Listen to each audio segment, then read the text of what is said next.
পশ্চিমবঙ্গ মধ্যশিক্ষা পর্ষদের মাধ্যমিক 2025 10ই ফেব্রুয়ারি শুরু হচ্ছে। এই পরীক্ষার জন্য এনলেস ম্যাথের তরফে গণিত বিষয়ের জন্য এমসিকিউ, এসএকিউ এবং এলএকিউ এর উপর ভিত্তি করে কিছু সাজেস্টিভ প্রশ্ন তৈরি করেছেন। আজ প্রথমে 1 নম্বর প্রশ্নের সমাধান করব। পরবর্তী ভিডিওতে পর্যায়ক্রমে সব প্রশ্নগুলোর সমাধান করা হবে। তো প্রথমে 1 নম্বর প্রশ্ন, যে 1 নম্বর প্রশ্নটি করা হয়েছে সেটা হলো যে x square by x equal to 5,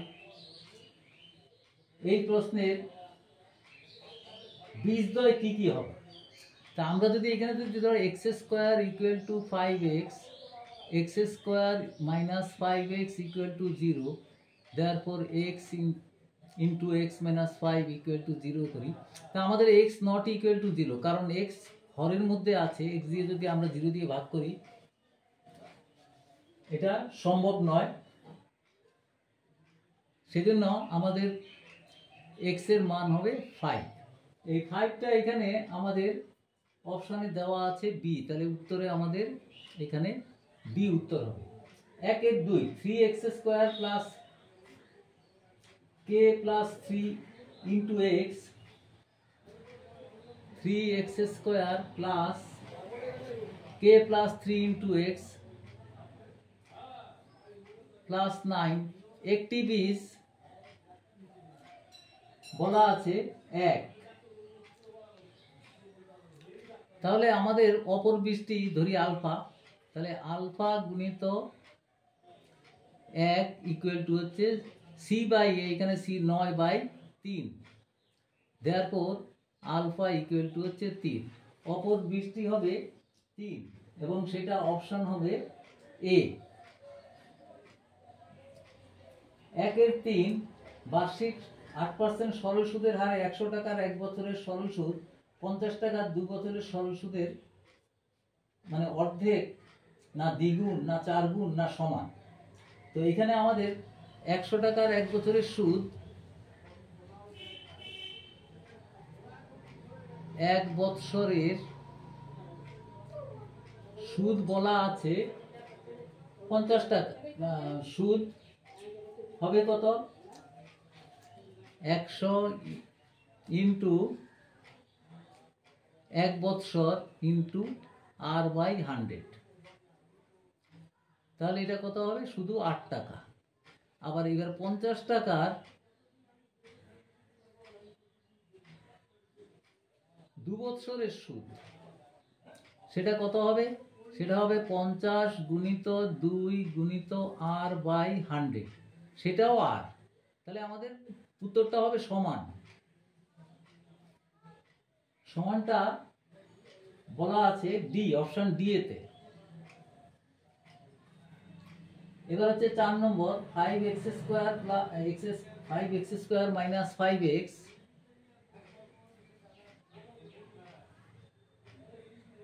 plus 5k minus 3 equal to 0, একটি বীজ হচ্ছে 3, তাহলে অপর বীজটি কত হবে?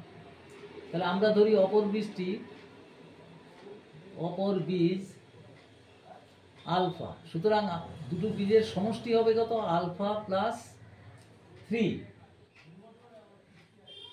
ইকুয়াল টু হবে মাইনাস 5/5, তার মানে কত? আলফা প্লাস 3 ইকুয়াল টু হচ্ছে 1, সুতরাং আলফা ইকুয়াল টু হবে -2। -2টা অপশনে দেওয়া আছে 4 নম্বরে, অপশনে দেওয়া আছে বি, অপশনটা বি। যে প্রশ্নের মধ্যে যে এনলেস ম্যাথের যে সাজেশন তাতে বি দেওয়া আছে। আচ্ছা, বার্ষিক 10% চক্রবৃদ্ধি সুদের হারে 8000 টাকার 2 বছরের সমূল চক্রবৃদ্ধি কত হবে? তা 8000 টাকার সমূল চক্রবৃদ্ধি হবে, আমরা জানি p into 100 plus r plus 10/100 square, 2 বছর বলেছে, তাহলে সেটা হবে 8000।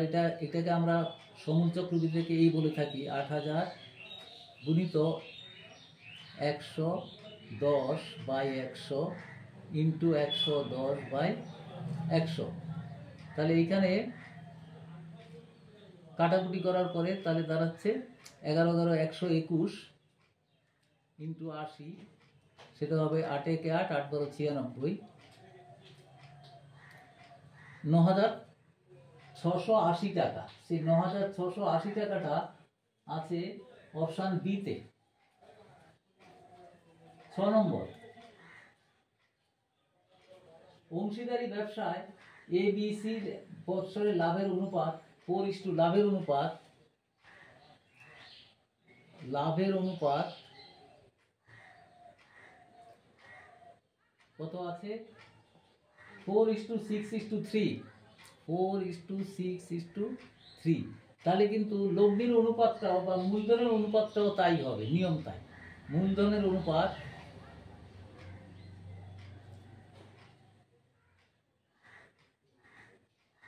অনুপাতটা হবে 4:6:3, একই হবে। সুতরাং সেটা আছে ডি এতে, ডি। এরপরে আসছে 7 নম্বর, এক্স ভ্যারিজেস ওয়াই হলে এটা ঘাত হচ্ছে 1, তাদের ঘাতের সমঘাতের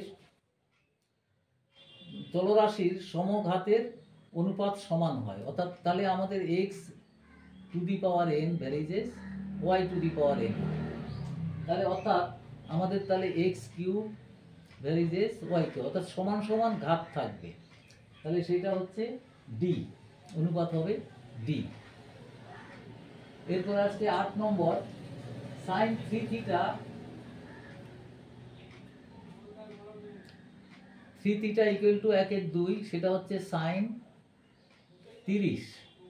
সুতরাং 3 থিটা ইকুয়াল টু হচ্ছে 30 ডিগ্রি, সুতরাং থিটা ইকুয়াল টু হচ্ছে 10 ডিগ্রি। এই 10 ডিগ্রিটা আছে, 10 ডিগ্রি হবে সি এতে, সি।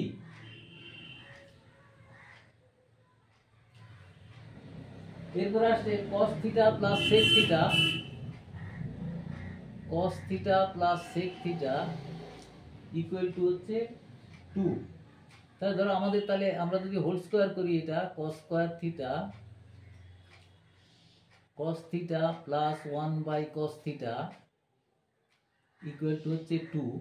তাহলে or cos square theta plus -2 cos theta plus 1 equal two 0। Therefore cos theta minus 1 whole square equal to 0। তাহলে cos theta equal to হচ্ছে 1, তাহলে sec theta O equal to 1। তাহলে cos theta cos to the power 25 theta plus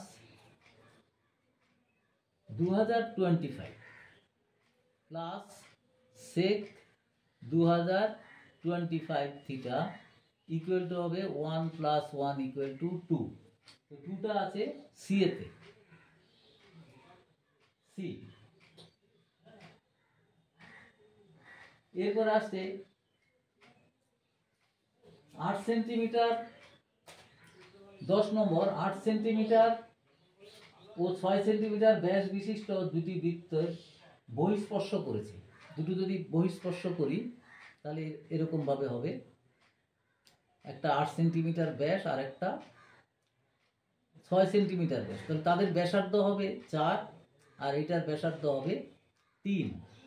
তাহলে তাদের মধ্যে কেন্দ্রদ্বয়ের দূরত্ব হবে 4 + 3 সমান হচ্ছে 7 সেন্টিমিটার। তো এই 7 সেন্টিমিটার অপশান আছে এ, এ। তারপরে আছে একটি পরিসংখ্যান বিভাজনে শ্রেণীগুলি দেওয়া আছে 0 থেকে 5, 6 থেকে 11। তাহলে শ্রেণী সীমানা হবে 0.5 থেকে 5.5, আর এটা হবে 5.5 থেকে 11.5। তাহলে তাদের বিয়োগফলটা কত হবে? শ্রেণী সীমানা, এটা শ্রেণী সীমানা। তাহলে শ্রেণী দৈর্ঘ্য হবে 5.5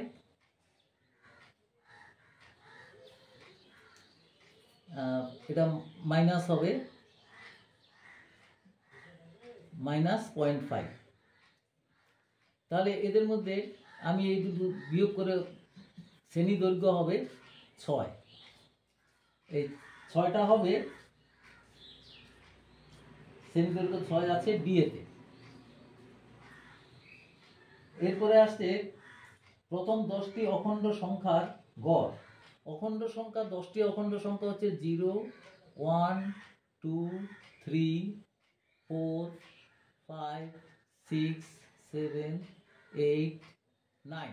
10টা হয়ে গেল। 1, 2, 3, 4, 5, 6, 7, 8, 9, 10। 9 আসতে 17, 24 আছে 30, 30 আর 5 35 আছে 39, 39, 40, 45। তাহলে গড় হবে 45/10 সমান হচ্ছে 4.5। তো এই 4.5টা তাহলে আমাদের অপশান আছে এতে আছে, এ।